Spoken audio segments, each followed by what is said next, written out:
Annyeonghaseyo, 여러분! Olá pessoal, tudo bem? Bem-vindos a mais um vídeo aqui do nosso canal. Eu sou a Ana, professora de coreano, e no vídeo de hoje a gente vai falar um pouquinho sobre a história da língua coreana, sobre como surgiu a língua coreana, como é que se deu essa questão toda, em homenagem a esse mês de outubro, em que dia 9 temos o dia do Hangul, o Hangulal, né? É o comemorado o dia da criação do Hangul. E como isso aconteceu, né? Para quem não sabe, Hangul é o alfabeto coreano. E ele não sempre existiu. O alfabeto coreano ele foi criado, né? E como é que funcionava antes desse alfabeto ser criado? Bem, até esse alfabeto ser criado, né, na Coreia se usava o Hanja. E o que é o Hanja? O Hanja é uma adaptação da escrita do mandarim para a fonética do coreano. Então, existia essa tentativa de adaptação ali usando, né, a escrita do mandarim para tentar passar um pouco como era a fonética do coreano. Isso era extremamente difícil para eles de fazer. É como se a gente estivesse falando português e escrevendo com um alfabeto russo, alguma coisa do tipo, né? É um alfabeto totalmente diferente, que tem uma fonética totalmente diferente, que não era nem um pouco o que eles falavam ali realmente. Já existia a língua coreana, só que eles não tinham uma representação gráfica, eles não tinham como representar isso em um alfabeto, eles não tinham um alfabeto. Então eles usavam o Hanja, né, que é essa tentativa de uma adaptação ali da escrita do mandarim para o coreano. E era extremamente difícil. E por que era muito difícil? Porque tinham muitas formas de traços no mandarim para ali adaptar para o coreano. Acabava que somente uma parte da população conseguia aprender a ler e a escrever. E, obviamente, essa parte era a elite, pessoas que tinham acesso à educação formal. A população, de uma forma geral, não tinha acesso à educação formal. Então, somente pessoas da elite que tinham acesso a essa educação, pessoas que estavam lá no palácio, estudiosos e tudo mais, tinham esse acesso ao estudo do Hanja. E isso era um grande problema, já que a população, de uma forma geral, não conseguia nem ler nem escrever.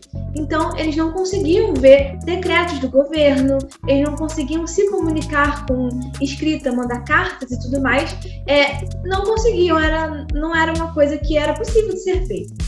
Então, pensando nessa questão, refletindo sobre isso, em 1443, o rei Sejong, o Grande, né, quarto rei da dinastia Joseon, uma dinastia, segunda dinastia da Coreia, a dinastia Joseon, a maior dinastia da Coreia. Ele pensou sobre isso e ele tinha um objetivo de fazer com que aquele país, o país dele, o reino, crescesse. E ele achava que o reino, para crescer, tinha que crescer unido. Todo mundo precisava estar unido ali para aquele crescimento. Então, para o povo crescer como um só, uma coisa importante para isso era fazer com que a língua falada se aproximasse à língua escrita, para que as pessoas pudessem ler e escrever. Então, em 1443, ele se reuniu com estudiosos do palácio para pensar em como fazer um novo alfabeto para o coreano. E aí, durante 3 anos, eles pensaram um pouquinho sobre isso, como eles iam fazer. E em 1446, o Hangul foi promulgado. Então, ele divulgou o Hangul em um livro que era chamado Somos Corretos para a Educação de Todo o Povo, em que esse livro, né, falava um pouco sobre como seria a escrita e a pronúncia do Hangul, dessas letras. Ele pensou um pouquinho sobre como fazer essas letras e tudo mais, né?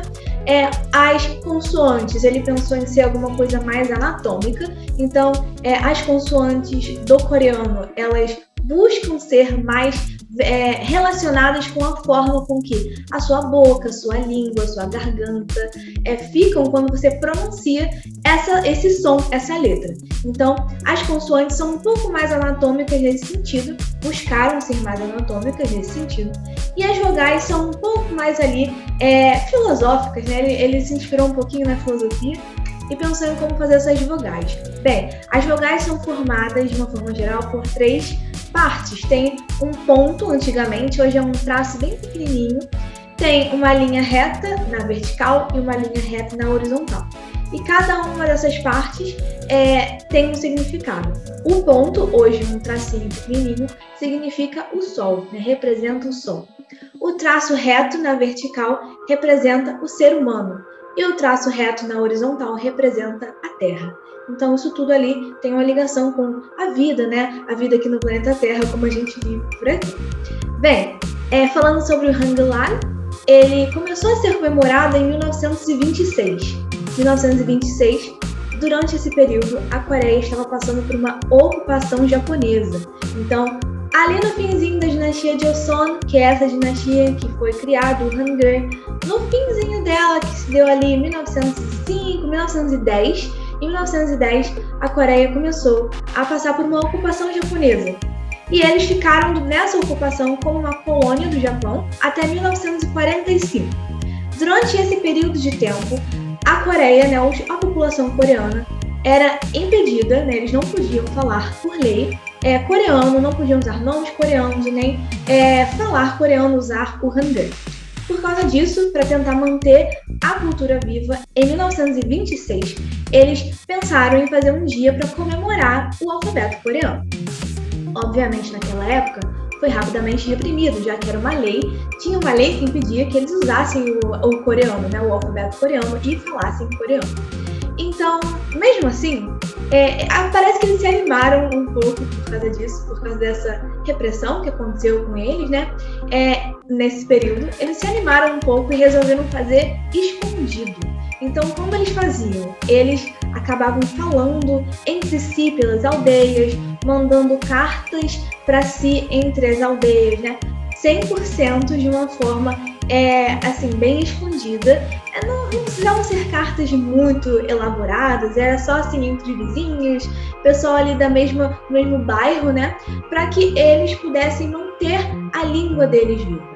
E isso se manteve até 1945, quando eles conseguiram a independência. Eles retomaram o país deles, né, dessa ocupação japonesa. E aí, nesse mesmo ano, eles instauraram no dia 9 de outubro o dia do Hangul. E é um dia muito importante para eles, é um dia em que eles celebram a cultura deles, que está ali refletida na língua de alguma forma. O Hangul, dia do Hangul. Beleza? Então, espero que vocês tenham gostado um pouquinho dessa história sobre a criação do Hangul e como ele aconteceu, sobre o dia do Hangul. E se vocês gostaram, não esqueçam de deixar um like aqui embaixo, se inscrever no nosso canal, deixar um comentário sobre o que vocês gostariam de ver aqui no nosso canal, beleza? E a gente se vê então no próximo vídeo. Annyeonghaseyo, até a próxima!